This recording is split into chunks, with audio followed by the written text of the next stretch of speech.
Okay, I'm going to ask you the question of the day. You ready for the question of the day? Yes. Okay. I hope I can answer it. I did on our CPR course. I wrote the date down as the date, but my birth year. So I'm like, okay. You got some pregnancy brain going on? It's happening. Okay. Little things here and there. So this is the question of the day.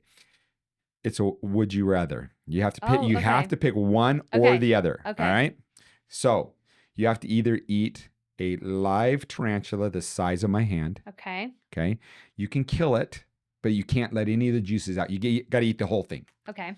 Or, and I think this is really interesting because I've asked everyone in the office, and it's really interesting. Or you have to eat a salmon that has been put in a gallon jar, sealed, and then put out in the sun for a week and let it just ferment and get all grimy and gross. You got to eat the same amount of salmon as the spider, or you got to eat the spider. I'd eat the spider. Really? I absolutely hate spiders, but being pregnant, nothing has grossed me out this pregnancy more. And I make salmon for my son. I can barely stand the smell of salmon. So, I guess it's a delicacy like in Tonga to do stuff like this, no. or like, Samoa. But they say when you open that, it is like the worst stench you've ever smelled. I'll eat that spider all day No, long. I'll crunch it up. I'll just. I'm taking the salmon. You're taking the salmon? I'm taking the salmon. And here's the crazy part. It's like a 50-50. In fact, Kinsey in the office, who is deathly afraid of spiders, like even the littlest one. Yeah. She picked the spider over the salmon. Yeah. Yeah. Okay. Well, I guess At least the spider wouldn't smell. I mean, it would smell, but not like that salmon would. And I don't think I could choke that salmon down. Okay. So here's the other question. Fresh salmon already is too much for me. One more question of the day. Okay.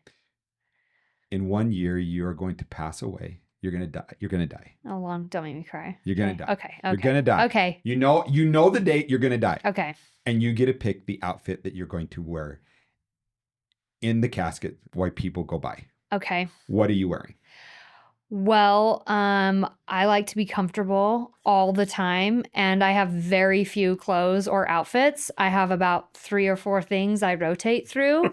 So it would be really easy for someone to pick. But it would be like black joggers and some sort of a loose fitting t-shirt. That would be my Birkenstocks. Okay. So that would be it. I picked a G-string, and I would be upside down, and so I can moon people for the rest of eternity. Yeah. What color is your G-string? Gold, for sure. Gold. For sure. Gold. Sorry. Well, that'll stand out on your white arse. I don't know. I agree with you. I want to. Honestly, I want to be cremated. I do too. I really do. I do too. And in fact, so my best horse ever, Jasper, we cremated him, and it's kind of cool because I got all of his ashes. It's like a 3-gallon bucket of ashes. It's a lot. Oh wow. And I take them with me whenever I go out into the mountains. Oh, that's cool. It's kind of cool. Yeah. No, I'd like to be cremated too, and it's way less expensive. Oh yeah, and I think it's kind of, I don't know. I don't see. I understand the point of having a memorial and maybe a spot for a memorial, but at least with my belief of what happens to us, I don't think it matters. I don't really think so either. But okay. I do expect my family to keep me on a very nice shelf somewhere. Exactly. That is and true. I want to be seen every day. So that's the more important question. Well, and to be thought of. Yeah. I want a little shrine in the house somewhere. What do you want to be known for when okay, not next year, but like you live a long life.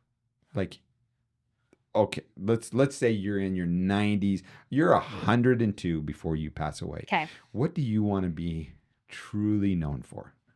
As a good mom. That's all that matters when it comes down to it. That's awesome. My number one priority. I mean, I would love to impact, our field and do a lot of things career-wise. But really, that's secondary, isn't it? When it comes down to it, you want to go down as a rock star mom. Yeah. That's what that would be the only comment that would mean anything to me, is that, how great of a mom I was, or that's what would Well, mean the most. from what I see, you're doing a phenomenal job. Thanks, Lon. It's a lot of work, but it's And worth I'm going it. to tell you this. Being a grandparent's better than being a parent. I can't even imagine. It's amazing. I'll probably be too old to be a grandparent, No, but you won't. maybe. No, I had my grandkids in today, and we were doing some work. We were actually scanning Margaret to be able to get going on some expansion. Okay, and how old is she? 4. Awesome. Yeah, so Yeah. she's 4 years old. She did. You know what's amazing is, and I think a lot of people are worried about the impression material that we have to use now with the scanners. Oh, it's so easy. 3 and 4 year olds can do it. It's not that hard. Yeah. She did fantastic. And we use big scanners. Yeah, they even have new ones that are even smaller now. Every year they come out. It's like the iPhone. Yeah, right? That's true. Better and better all the time. Quicker, faster, smaller. She did so good, and she's actually excited about it.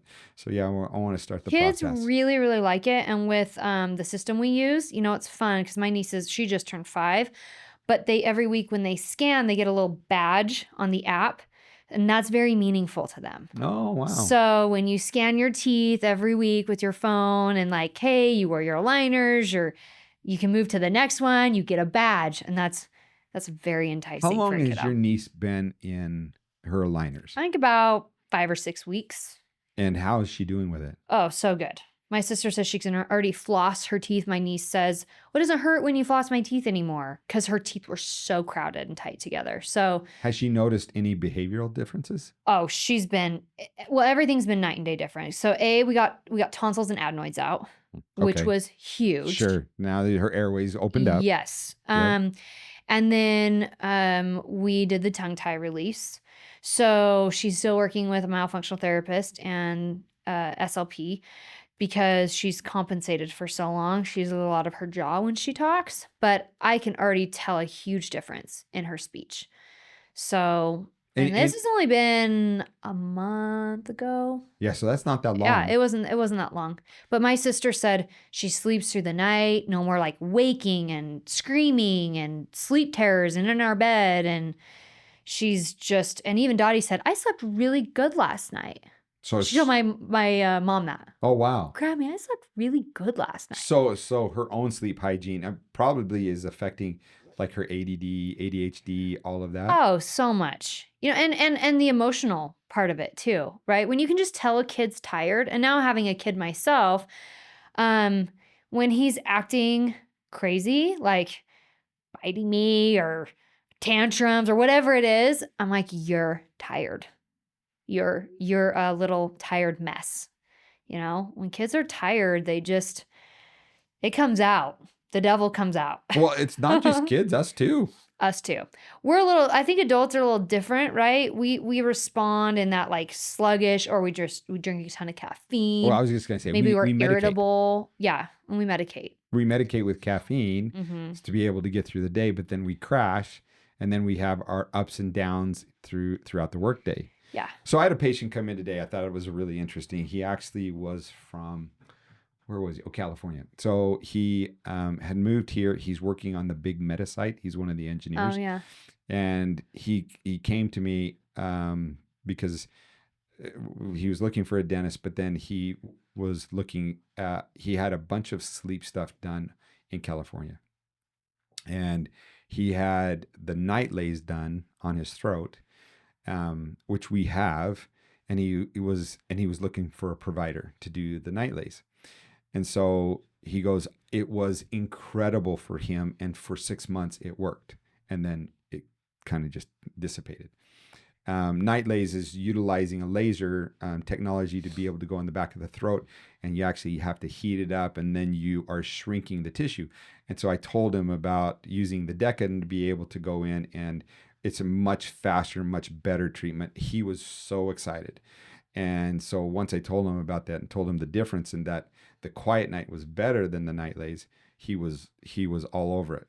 But I remember him saying something to me as I was going through, and then I told him about Breathe Airway. He's a referral. He's going to be coming. By the way, his palate was one of the biggest I've actually seen. He was 46 millimeters. That is probably the biggest palate ever. He was huge. Yeah. It was massive, but he has a class 4 tongue tie. Interesting, right? How that happens. Yeah. So he Yeah. had a super tied tongue. I think that, hold on. Is this me? Guess who? It's Justin. Okay. Of course.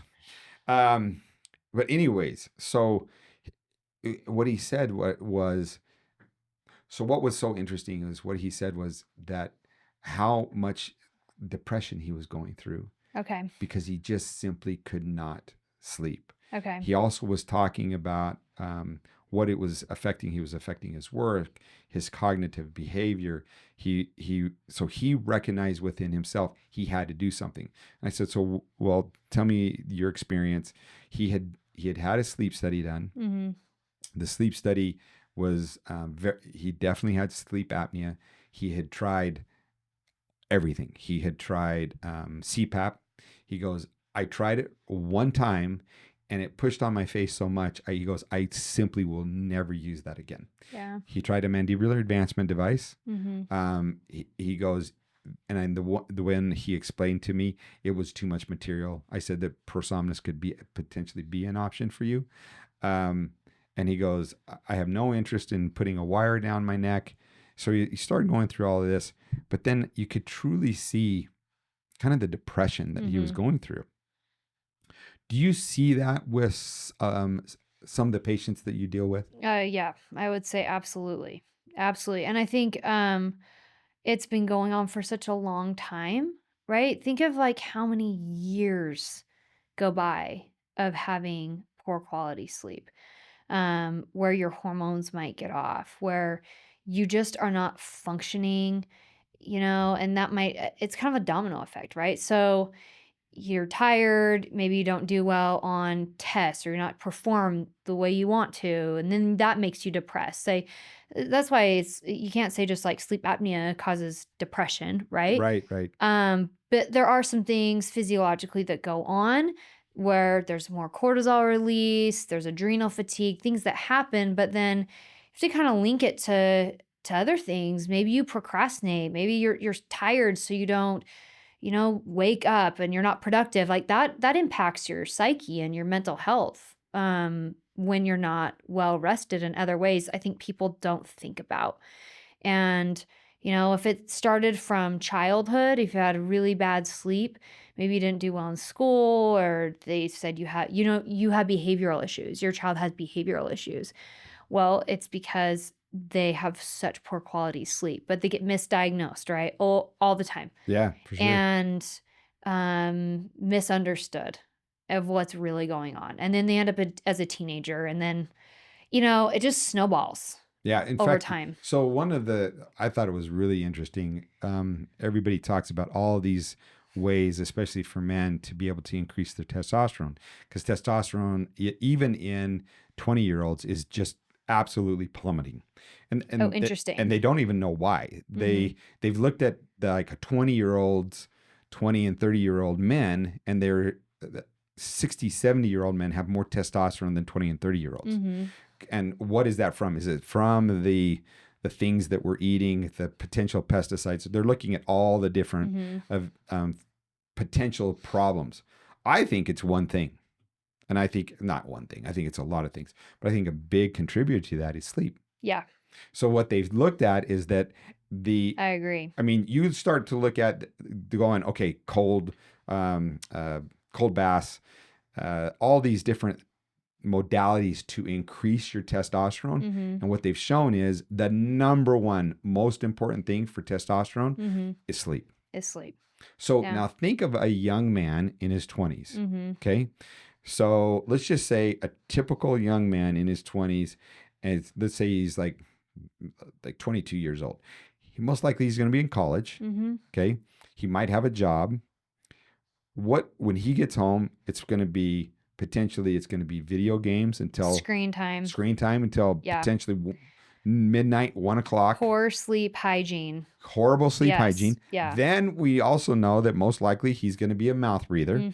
So with the sleep that he does get, it's going to be 4 or 5 hours. Yeah. And he does that night after night after night. And pounding caffeine. Oh, and then which we know stays in your system forever. Yeah, it's a horrible cycle. So that's going to kill their testosterone. Right. And so, okay, it has to do the same thing for women. Oh, women, we're all over the map, right? We got hormones depending on wherever you're at. It is crazy, and it's really not addressed enough, women's hormones. And they're getting, if you go to a private medical place, even my mom went and just had her hormones tested and like really in-depth labs drawn, to see what levels you're at. That's just not our normal. You have to go to a specialist for that kind of thing, right? That doesn't take insurance. It's super expensive.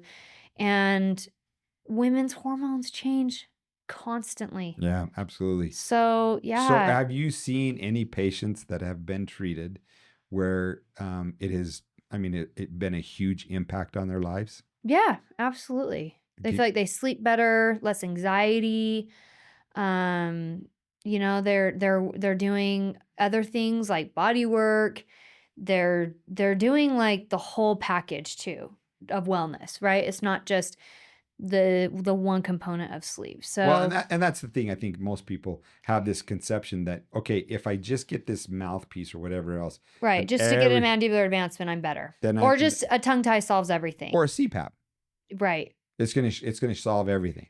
It's a combination of all. And those most things. people start to pick up on that, right? Like it's kind of when you start your journey to wellness, you then want to start eating better. You then pick up, okay, maybe I will go see a chiropractor. Maybe I will go do some body work, and I'm going to take care of my mental state this way, or I'm going to have better sleep hygiene. They start to pick at things where they start to improve. Yeah, and we see even within the sleep realm, somebody might start out with a CPAP and go, okay, what's the next thing that I can progress to? Well, it might be a mandibular advancement device that holds the jaw forward.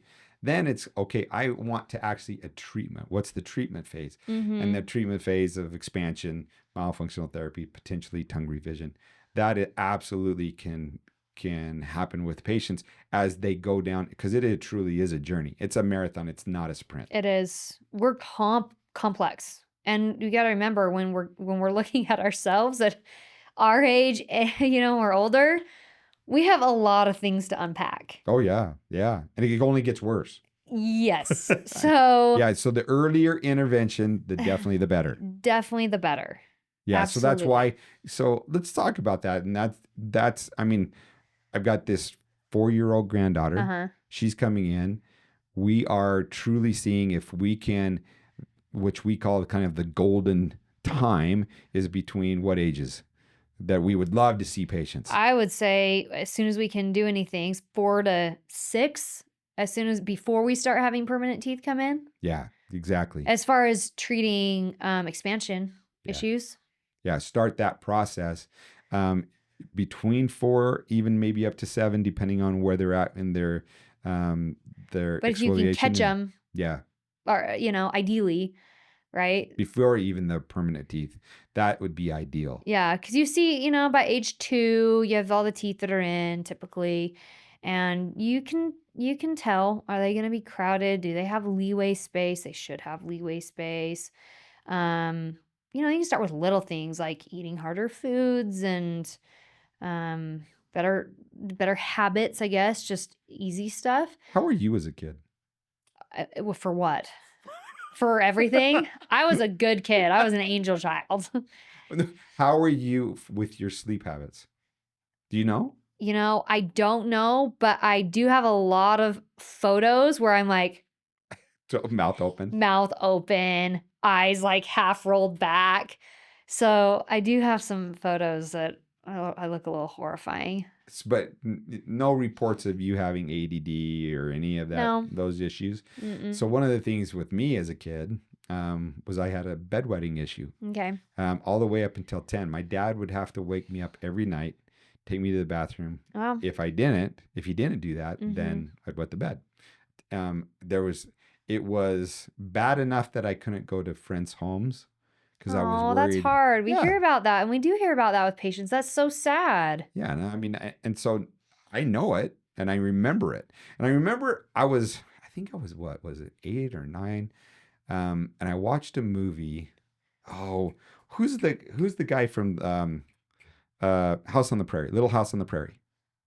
What's The his, dad? the dad? Landon Landon. something. Because that's my brother's name. Yeah. So that's why I know.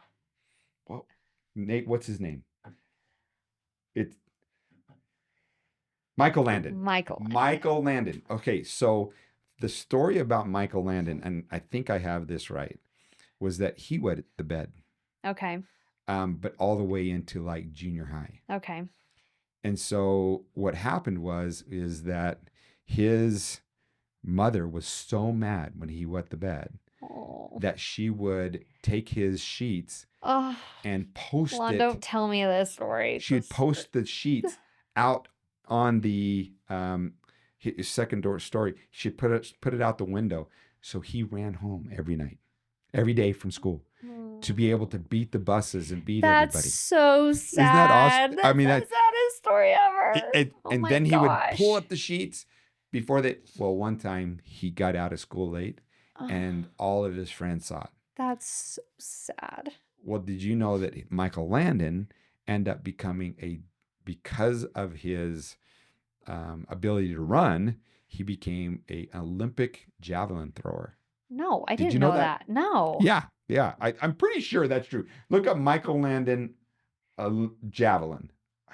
Maybe I've got it all mixed up, and maybe I'm wrong, but I'm pretty sure he did House on the Prairie and was an Olympian? And a rider. He did all these things. Wow. But the reason he didn't cut his hair Uh-huh. is because he had the theory of the Samson, and that it would take away his powers.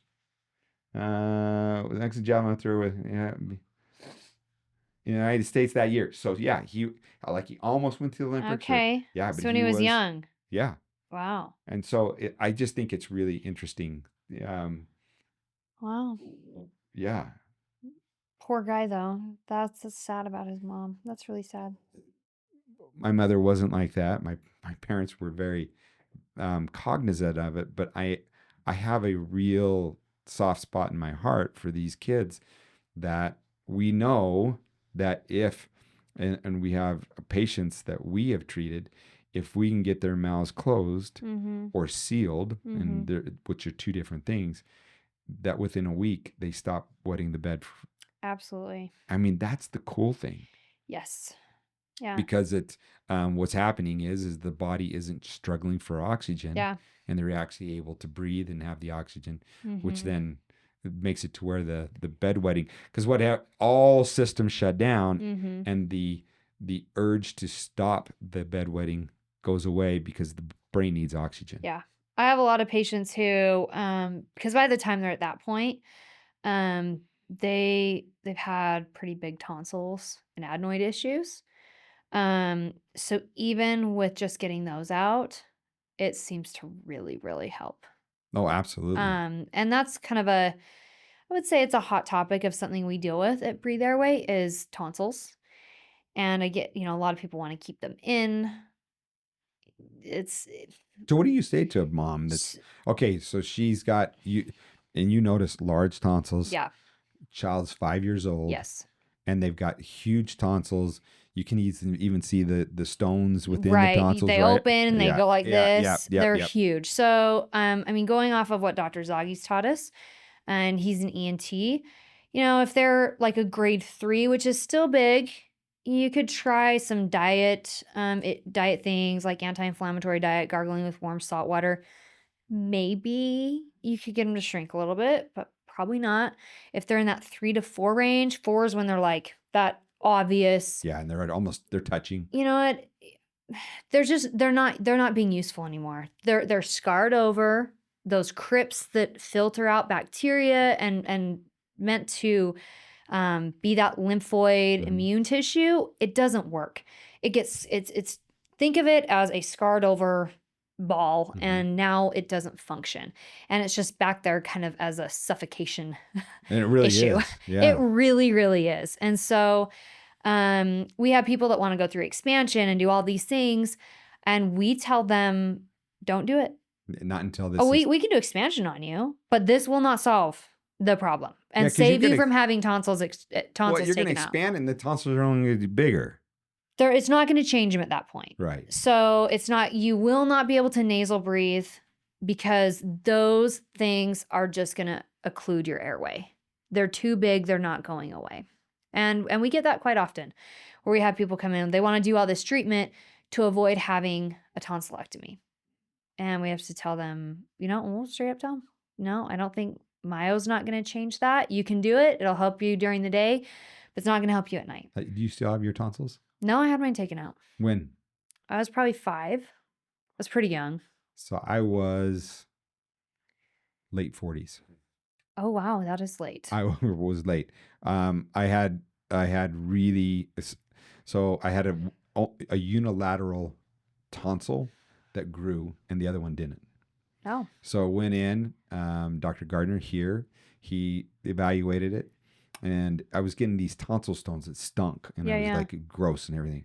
So I went in to go see him, and he looked at it, and he said, I would definitely have that removed, because when it's unilateral and it's only one has grown and the other one hasn't, it's 1 out of 100 become cancerous. Yeah.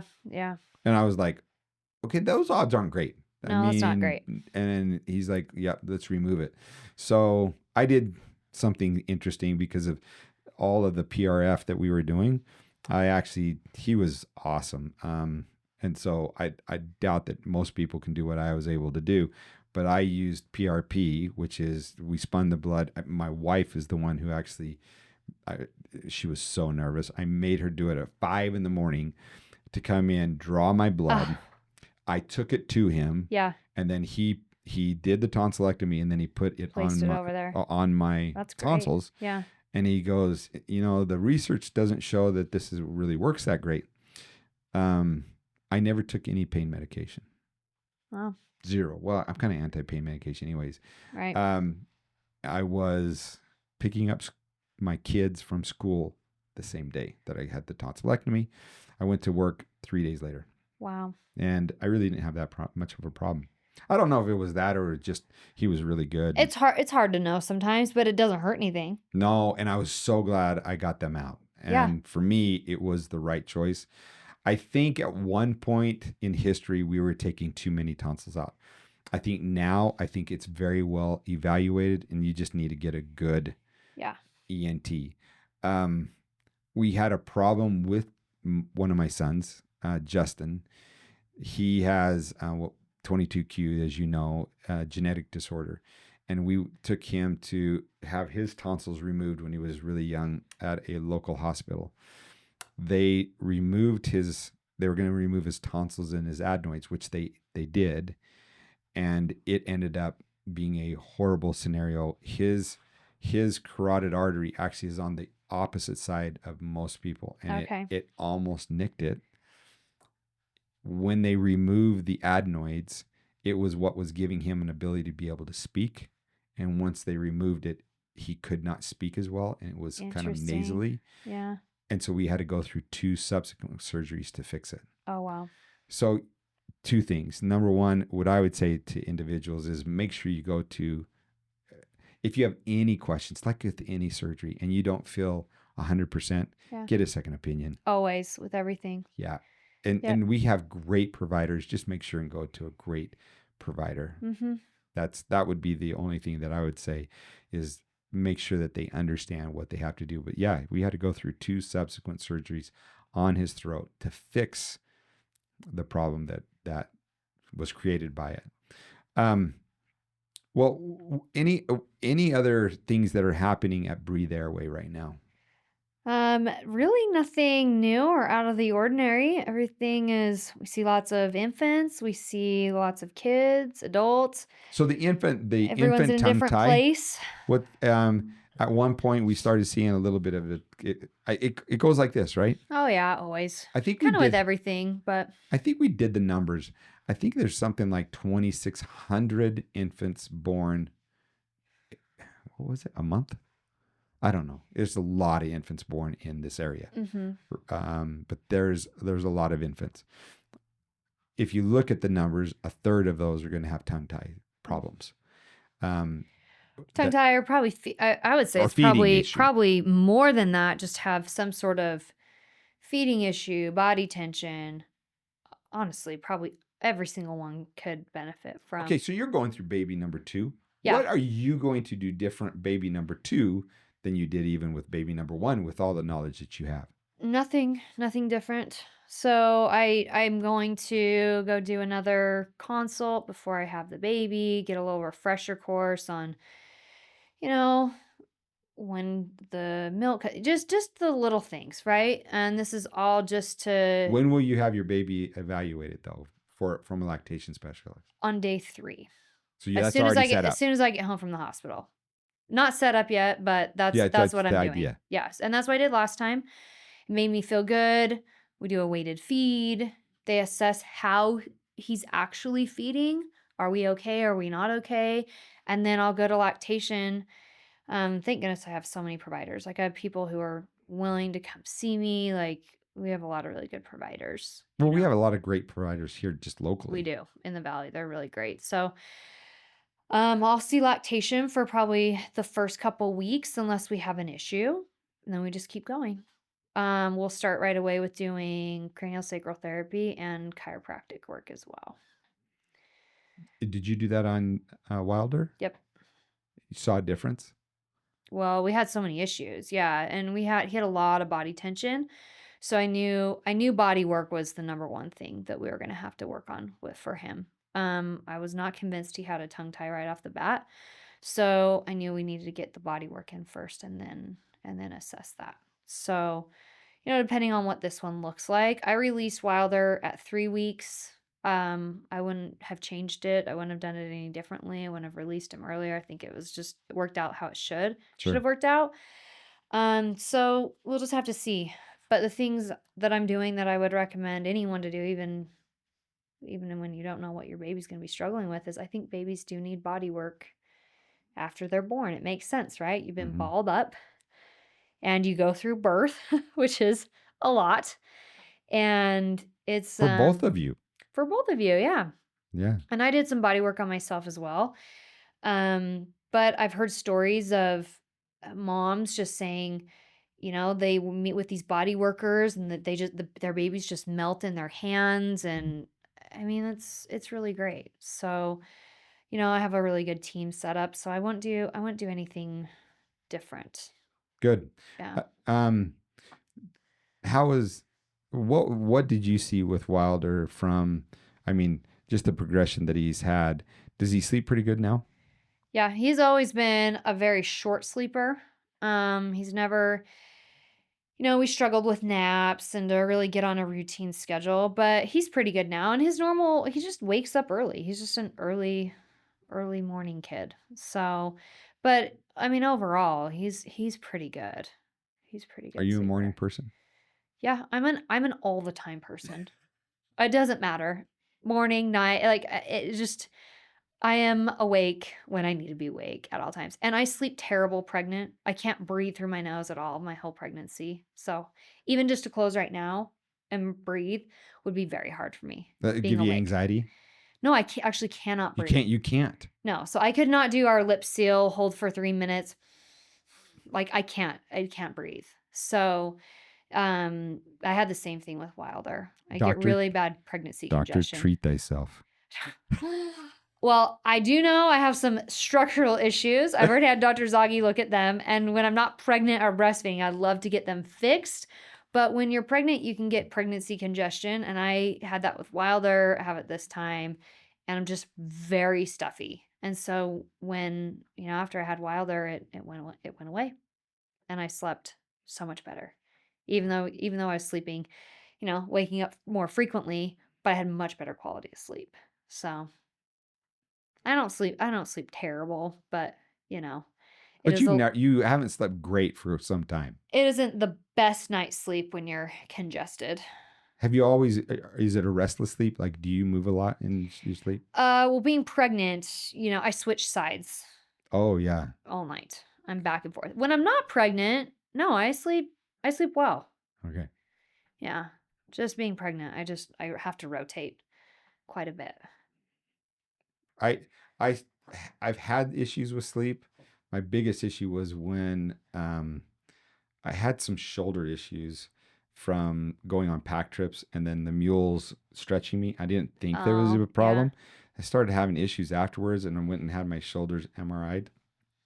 And both my shoulders, I have torn labrums. Oh, And they go, you could do surgery, but pretty much if I work out and keep the muscle strong around it, I don't have issues. yeah. So that's one thing that has helped. We went and got a brand new bed, and they they said, okay, this mattress is going to get a lot softer. I had horrible sleep. I could not sleep on this very expensive mattress, and I was just Because it like, was too soft? no, it was too hard. Oh, too hard. I can't sleep on hard mattresses. I need a soft Yeah, mattress. that's me. And so we were able to turn it back in and get the plush version. I can't believe the difference of how just even a mattress and the difference of what that can do. Yeah. And it really did. It does an amazing job of getting a high quality, good mattress. But for me, I've got to have soft. My Right? wife likes a little more hard mattress. Uh-huh. But even her, it was like, okay, that's too much. Yeah. So there's so many different things that can be done with sleep. But now I think we truly are understanding the importance of sleep. Yeah. And People are talking about it. Finally. You should be asking it at, a medical exam. It should be a huge part of your intake, yeah, right? For exactly. your overall wellness exam. How do Yeah. you sleep?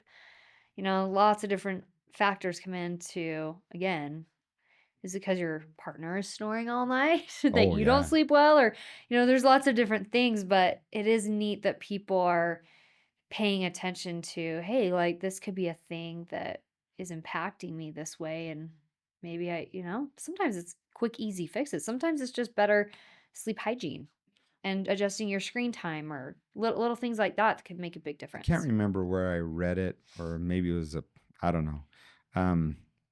This I don't know. It was some professional said, if you really think about it, every time we go to sleep and we wake up, it truly is a reset of our entire life. Yeah, that is true.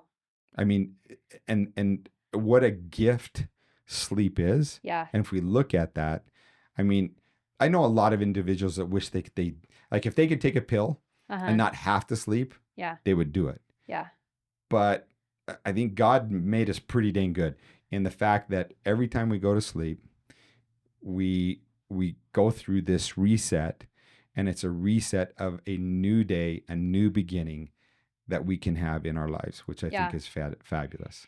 Yeah, I agree. And I did not grow up with that.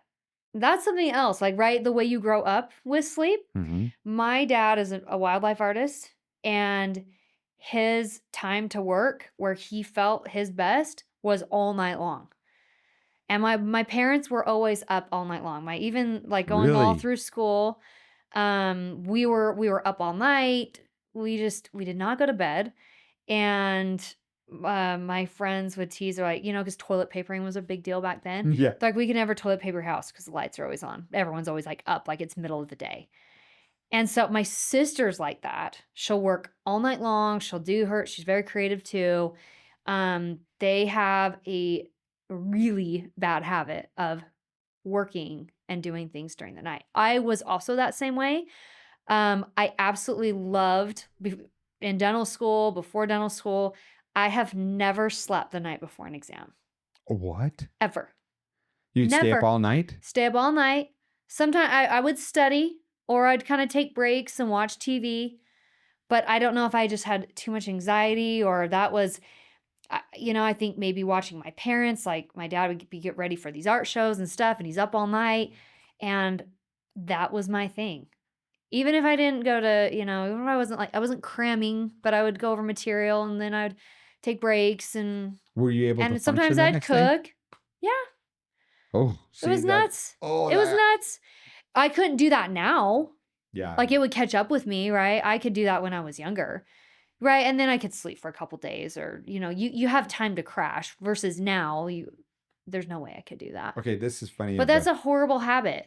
It's horrible. But taken from my parents that worked all night. Okay, I gotta tell you brought something that I think is very interesting. And people are going to go, there's no way. My dad came from a very poor upbringing. There was 10 kids in his family. He grew up in a place called St. David, Arizona, which is south of Tucson. He grew up on this farm. There was 6 boys, 4 girls.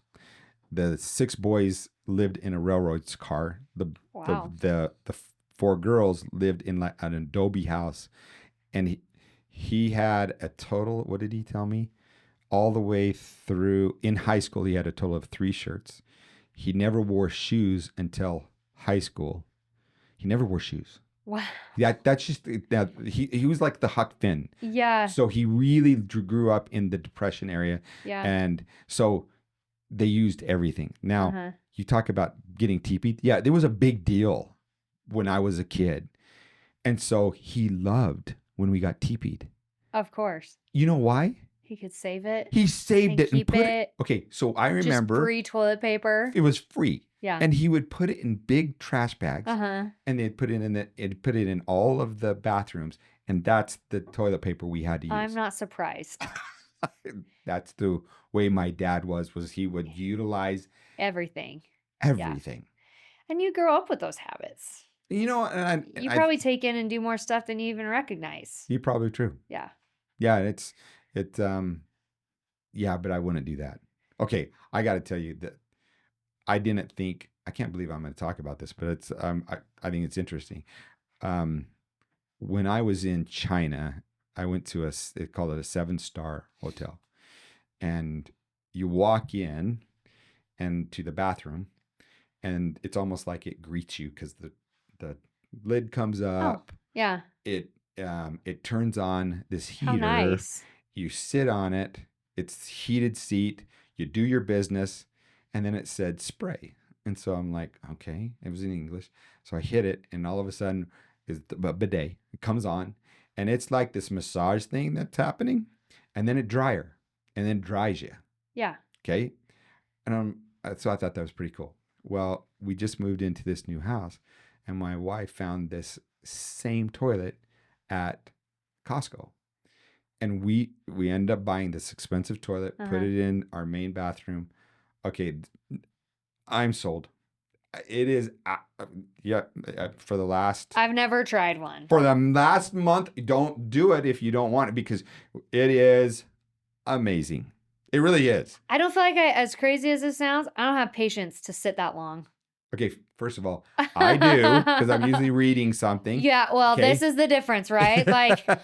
I go to the bathroom, like, John, watch the baby for like a second. And then I boom, have boom. 30 seconds and I'm back. And then I'm like, okay, what's happening in there? The First of door's all- been shut for 20, 30 minutes. Because that is, first of all, that's like the best reading spot in the house.